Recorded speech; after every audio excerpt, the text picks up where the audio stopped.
Alright fellas, we're here now, quarterfinals. Now look, we haven't been that good the last couple of games. I think it's fair to say we're going to need to step things up here big time because we're taking on Portugal, the #1 team in the world, okay? So like, it's really time for us here to put up or shut up, okay? So let's put out a really good performance, see if we can pull off a massive upset and make our way through to the semi-finals.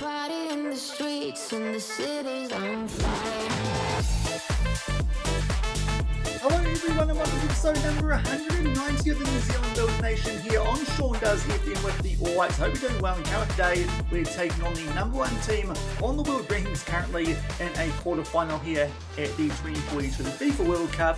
We take on Portugal at the Red Bull Arena in Leipzig.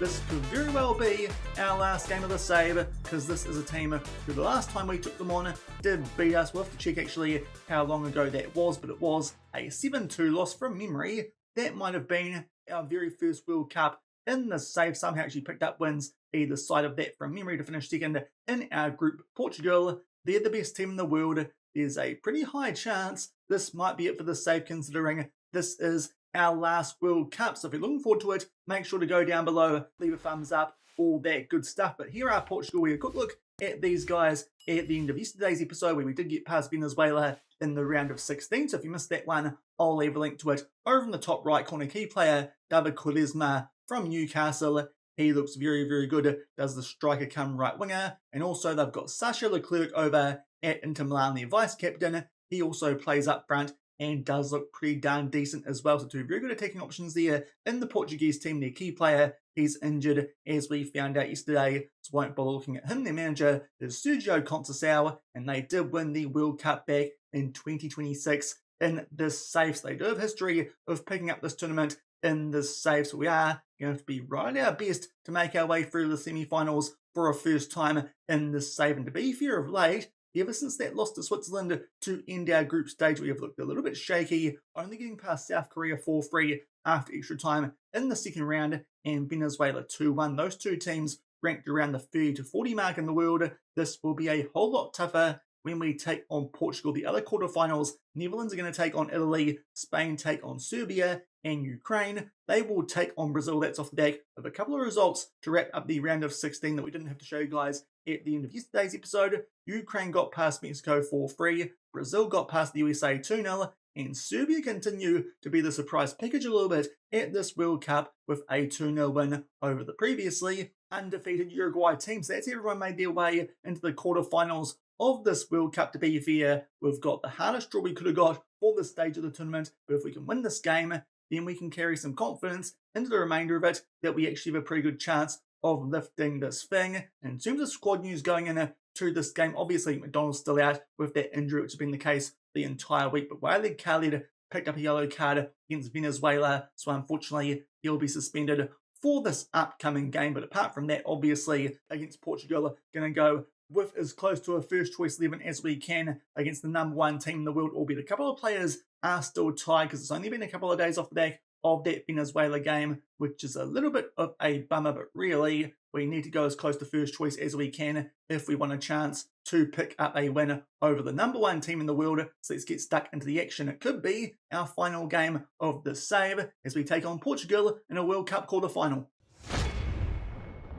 And here are the team sheets for this quarterfinal at 2042 World Cup. First up, #1 team in the world, Portugal. A little bit disrespectfully, I think. They're only going with Leclerc and not their captain Quaresma as well. So that's a bit interesting with their 4-4-2. In terms of us, obviously Grove comes in for Khalid on that suspension. And also we've got Jiva Nathan alongside Hosafa at the back because Curtis, the only player who isn't quite recovered to a full green heart off the back of that Venezuela game. But hopefully we can put up a decent fight and maybe make our way through to the semis. And just shy the 10-minute mark at the first highlight of this game, Portugal here with a throw-in on the halfway line. Not too much happening so far in the early stages, but poor pass there from Portugal. Adam White gets that one, and we play it forward to Chris Jones, who will bury it the Everton man. Chris Greenidge picks up the assist. He comes back into the team, and thankfully doing as well as Mitchell Clout did against South Korea a couple of days ago, because he really carried us in that second round win to make our way through to yesterday's episode. But that's a poor pass from Portugal. We make the most of it, and Chris Jones there does get a fair bit of help from the underside of the crossbar, but it's a brilliant start. We go 1-0 up early.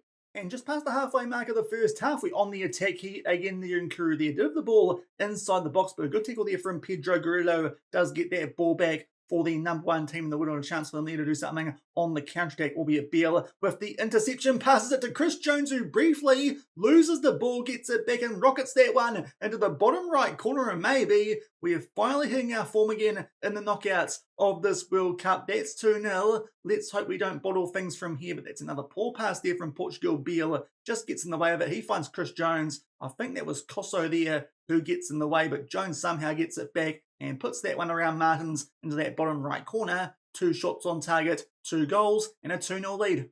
Albeit only a few minutes off the back of that second goal, Chris Jones, the Everton man, now sitting on a hat-trick. We are down the other end here for a Portugal throw, and they here find Cludos, who plays that back to Costinha, and up to Kastner, who somehow there beats Cifuentes at his near post. Not good work there from our star player these days in the all-white squad. Somehow they got beaten at his near post. To be fair, our defenders probably should have gone the way of this pass coming up here from Costinha. We try to there, I think that is through Jiva Nathan. Maybe that's why Cifuentes didn't quite cover that near post as much as you'd expect him to, but unfortunately Portugal do grab a goal back. To be fair, based on stats, they probably should be ahead in this game so far. We've been FMing them just a little bit, but to be fair, quite clinical when they've made some errors. Let's see if they do win again here from this highlight, but Xavier makes his way inside the box quite easily. Thankfully this time Cifuentes comes up with a nice save, tips that one over the bar to make up for that effort before that beat him in his near post. Now the corner, they float that far post again. They're looking for Xavier. Thankfully, Jiva Nathan heads that one away, and Grove can pass that one out to Jamie Young. Let's see if the highlight continues off the back of that clearance from Jones. It does not, but another highlight starts. It might even be a chance for us here to make it 3-1. Tackle there on Young, forced to Greenish. Now Grove, he'll find Tresor, who tries to put that one into the right-hand side of goal, but a decent save there from Martins in goal for Portugal to keep it at 2-1. But we definitely getting some chances off in this game so far. Been pretty clinical up until that highlight. Unfortunately, can't do anything from the set piece, but you can see the stats there. Portugal, for the most part, have been all over us, but to be fair, it did take them until off the back of that second goal to actually get on top. So thankfully, quite clinical when they were trying to make their way up from the back. We make the most of it and picked up those 2 goals for our star man so far, it's fair to say, at this tournament. And Chris Jones, he's done a brilliant job when coming in for George McDonald, but really, Portugal have been the better team, and they did grab a goal back to make it 2-1. We're going to take off Andy Nkuru. He dropped down to a bit of a red heart late in that first half, going a bit averagely as well on a 6.6. The Debenham can come on for him for the second half, but pretty happy with how this one's going. Let's just hope that Portugal don't quite have as much dominance on us in the second half, and we can hold on to our 2-1 lead and make our way through to a World Cup semi-final.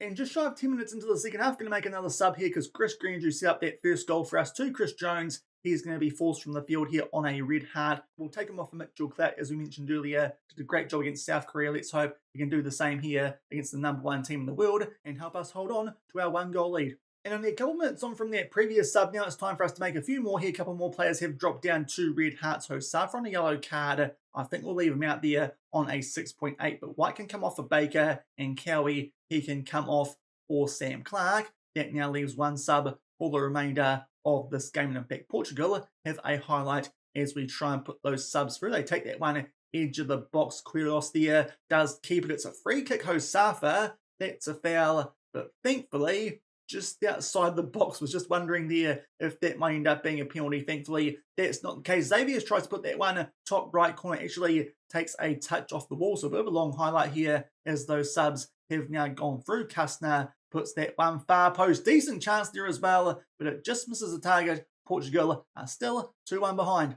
And in fact, very short of picking that chance down the other end. Now we've got a corner of our own here looking for Jiva Nathan at the far post, and Martins makes a decent save there at his near post. That one headed into the ground, but he read it quite well. Now the goalkeeper pumps this one deep, and we do get the ball back, albeit Grove there with a loose touch in Portugal with real numbers here on the counter-attack. Leclerc does get played in behind there by Quaresma. They've brought the 2 big guys on now, have Portugal, and they link up well there. In that highlights a good counter-attacking goal. Not really what you expect this Portugal team to do against us, but they do it well. It must be a perfectly timed run because it looked like a few players there might be in a bit of an offside position, but unfortunately beats Cifuentes there from a tight angle. Just see if this was close to being offside. No, we won't. don't even see a replay of it. And Portugal level things up now at 2-2. We're going to make our last sub 2 because Biel, he's dropped down to a red heart. Tobin can come on for him, but unfortunately, Portugal are now looking like the better team in this game. We'll also drop back to a standard defensive line, see if that helps out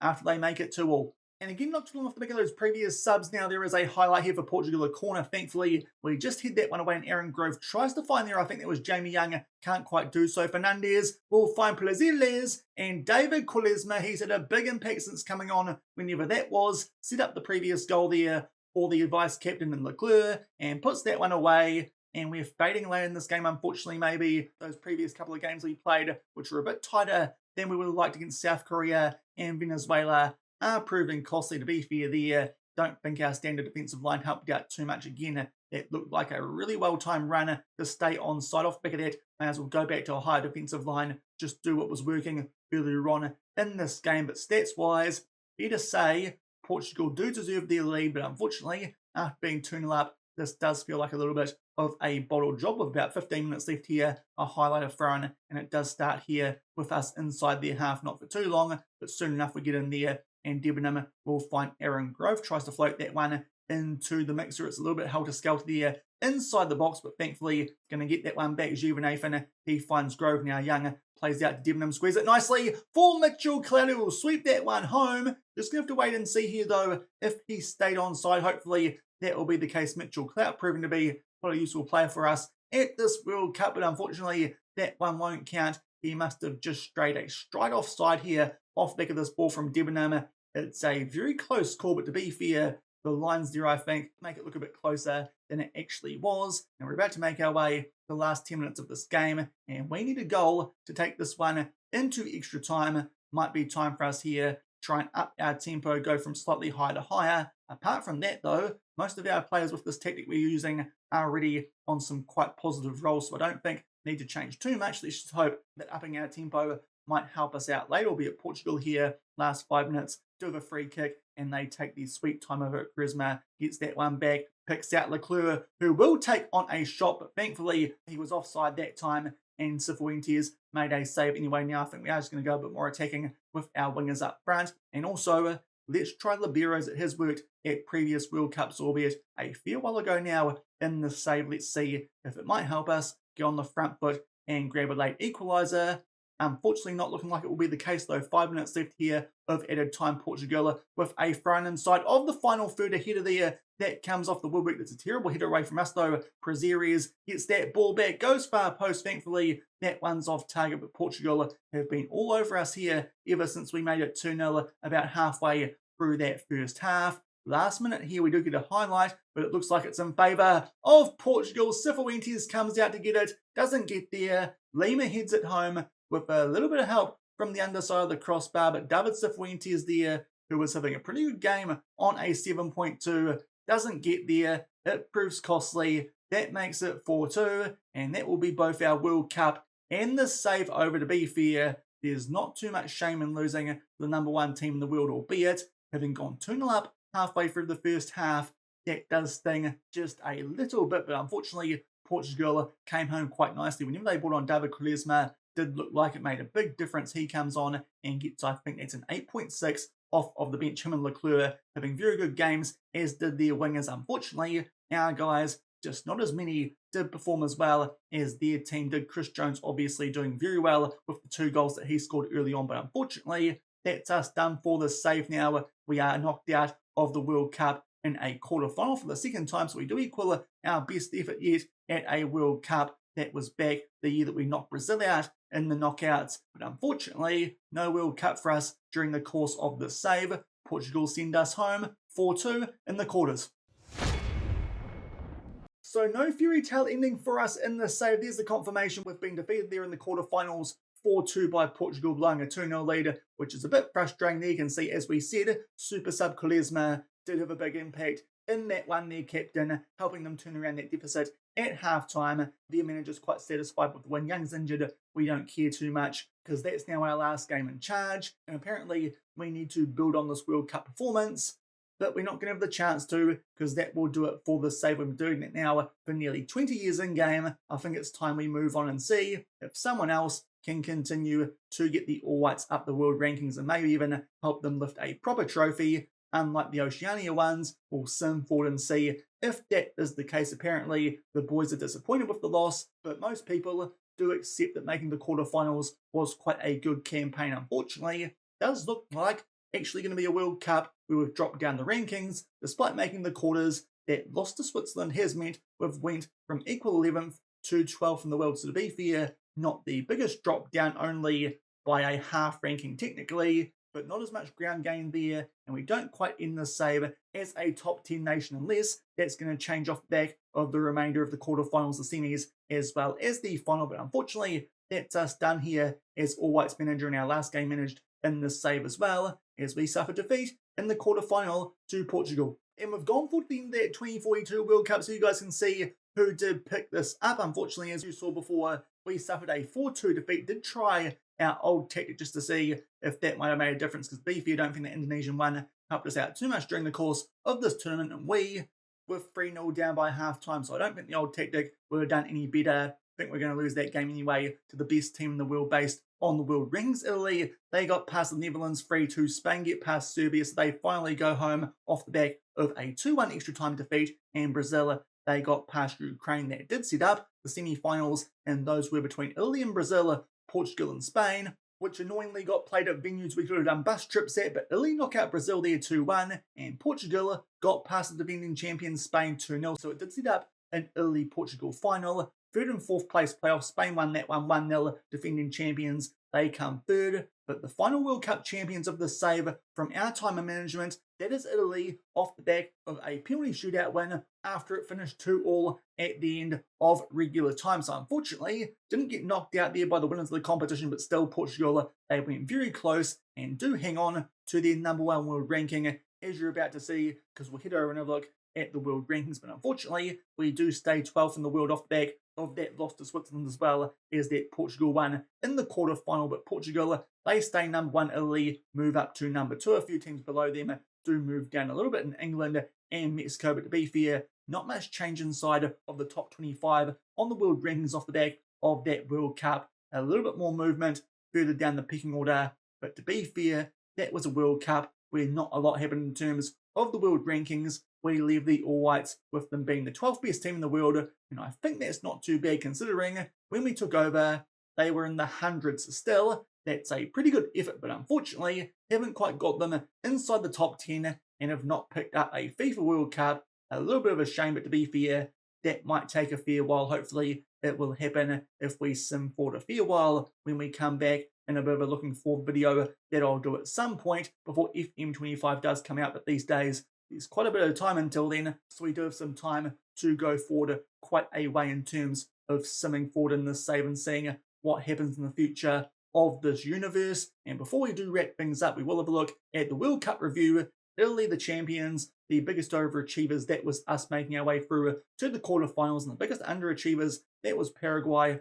who got knocked out apparently in the group stage. The board were happy with us. McDonald has stepped aside as captain. That's quite interesting. Hopefully he'll hang around a bit longer in this save, but probably won't make the next World Cup. George McDonald, absolute legend in the save for the All Whites. Of course, started off as a new gen at the Phoenix, and boy is he been good. Real shame he got injured that first game of the World Cup, but to be fair, Chris Jones did a blooming good job stepping in for him, and as you're about to see, he finished second in the Golden Boot standings. To be fair, no one got near Shaun tempo there from the Netherlands. He looks really good there, does the Liverpool man, but Chris Jones, he finishes second ahead of Sacha Leclerc from Portugal. Not a bad effort there for Chris Jones, who I think it's fair to say nowhere near the attributes that you just saw from the top goal scorer. And also, he's done pretty well to finish above Leclerc, because yeah, he looks a lot better. So Chris Jones, they're having a blinder of the tournament, stepping in for the injured George McDonald, but we get knocked down in the quarters.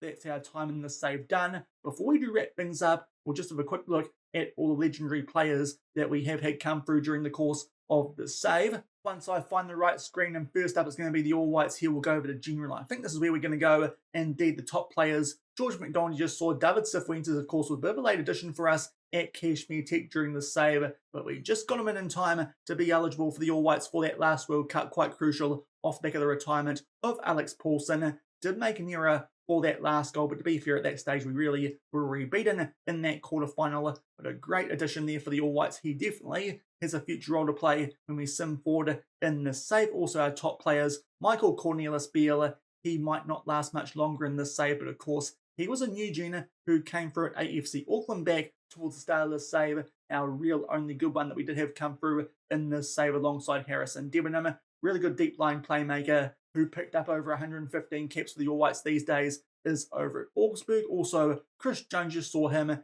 came second in the Golden Boot. Simon Curtis was our first choice centre-back for a fair chunk of the save, at least in terms of the second half of the last couple of World Cups, off the back of players like Tyler Binden and Lucas Cullyhill retiring especially. And last of our top players, Chris Greenidge, he popped up a couple of times to save us in games during the course of the All Whites portion of this save. Interesting to see that these days he's actually a free agent, but formerly was at Kashmir Tech. We did help him develop a little bit and make that starting role his own off the back of the retirement of Josh Pickering. And in terms of All Whites legends, some of the ones that we managed, there's Josh Pickering himself. Sickening Josh Pickering these days. He's a manager, hasn't been hired yet, but of course had a really good career with the All Whites and went to some big clubs as well, off the back of his stints in the New Zealand League as well as the A-League. Those stints at Porto and Hoffenheim in particular, quite cool for him. That Porto one, he was one of their key players. Going down a little bit more, Winston Reid, we did have quite early in the save at AFC Auckland, but by that stage, he already retired from international football. Going forward a bit more, Chris Wood, we had him early in the save as well. Also got him briefly at AFC Auckland one season before he went back over to Turkey. 26 appearances and 21 goals. Going down the list a bit further, obviously, George McDonald, Cornelis-Beale, you've just seen. And last of the players that we really used was Martin Darman. Didn't quite make his way to that last World Cup, and these days he's a fitness coach, albeit with the one attribute.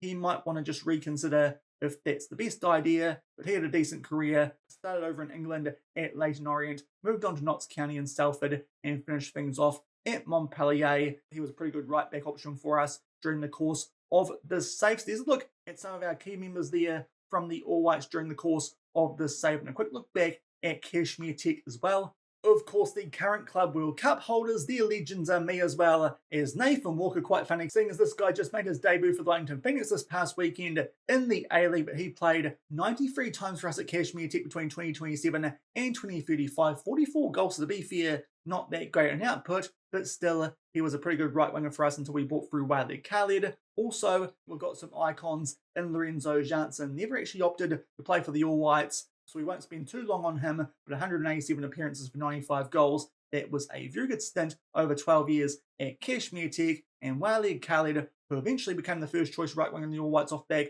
of the retirement of Justin Keat. 132 appearances, 135 goals. He's still going strong at only 27. He's certainly got more Kashmir Tech goals and All Whites goals in him when we do sim forward. And the favoured personnel, Jonas Otto, hopefully he stays in New Zealand long enough to qualify for the All Whites, but he is a very good player. Wouldn't be surprised if he moves on to a bigger club before that does happen. Also down there we've got Prince Kamalo, who did a little bit of a job for us at the World Cup once George McDonald did get injured. These days, of course, over at Al Fatih. As well as that, Juan Carlos Castro, he's been away now from Kashmir Tech for a fair few years, but a good stint there between 2032 and 2039, 54 games, 53 goals these days over at South Melbourne. Jorge Rivera was there for a brief time, but it was a good time. The Ecuadorian these days at Borussia Dortmund. That value has gone down a little bit since we sold him, but yeah, the transfer fee's still not too happy about that one. Sold him for 60k, and he's worth 30 to 91 million, even though at that point we were a 4-star reputation club. And Giorgio Ciardiello, unfortunately, didn't quite stay in New Zealand long enough to become an All Whites option. He could have been quite useful at that World Cup. We did just play, but we did sell him on to the Wellington Phoenix off the back of 47 appearances and 38 goals. And before we wrap things up fully, there's one more person I want to look at in this save. And that would be my son from all the way back in the AFC Auckland days, and Adam does FM these days. He looks a little bit average at 33 years old with that half-star ability and half-star potential off the back of his 27 appearances for Kashmir Tech, 15 goals to be for that first season he was there. He was brilliant. Also, 3 appearances for AFC Auckland and 1 goal in between then. Had the rather unfortunate task of going to Canberra United, but after we let go of him, he's been all over the shop, both in New Zealand and Australia. But yeah, that first season at Kashmir Tech, we'll scroll down slowly so you guys can see what my son's been up to. That season there, 2028-29, he was ridiculously good for us in central attacking midfield. Still not too sure how that happened. But yeah, really good first season for us there at Kashmir Tech, but eventually he kind of just fell off in terms of his attributes compared to the rest of the squad that we did build. But to be fair, he's a long career in New Zealand as well as Australia. Not a bad effort there from one of our former favourite personnel at Kashmir Tech. But I think that will do it for this save. It's now time for me to resign from the All Whites job, and we'll sim forward and see what's going to go on in the remainder of the save. We'll come back to that at some stage before FM25 does come out. Also, I'll leave a save file before I resign so you guys can carry on the save if you do want to. But if you enjoyed this one, then do remember to go down below, leave a thumbs up on the video, and if you did enjoy the series, also make sure to hit that subscribe button and turn that notification bell on as well, because I think we're going to come back on Tuesday next week, because Monday is a public holiday, and start off our next save. It's a Red Bull Group Challenge where Jurgen Klopp will be the global head of football. We're going to have to listen to him via ChatGPT. That could be all sorts of interesting. I won't have nearly as much control as I usually do in a save, and it's going to be a bit of a journeyman. We'll make our way around the 5 Red Bull clubs, so until early next week when we get stuck into that new save. Thank you very much for watching. Keep on keeping on, and I'll see you then. Cheers.